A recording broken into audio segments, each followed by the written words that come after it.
師傅你好啊！你好 ，Rainbow。今年2020年咧，屬狗嘅朋友個生肖如何啊？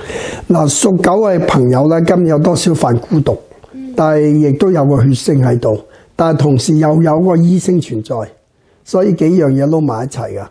所以你屬狗嘅朋友咧，就如果佢個譬如去做揸車啊，或者操刀啊，小心血光之災啦啊！但係如果佢屬狗嘅朋友咧，多啲慢啲腳步，唔好咁急，都係叫做穩陣嘅一年。咁佢哋事業嗰方面咧？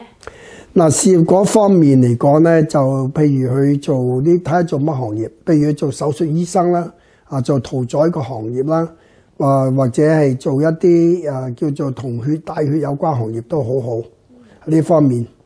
好啊。咁財源咧？財嚟講咧，佢個財星 OK 㗎，狗嘅人冇乜破財星，同埋佢狗嘅人本身都暗藏咗有個熱碼㗎。譬如佢做貿易啊，成日要出差啊，走嚟走去啦，佢越動呢個財會更好。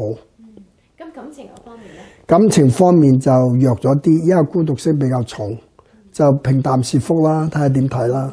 健康咧？健康咧，除咗係容易犯血星，所以唔好咁衝動咁急，開車時慢啲，小心啲。整體嚟講健康都 OK。好啊，唔該晒啊，吳師傅。好，恭喜發財，身體健康，恭喜恭喜。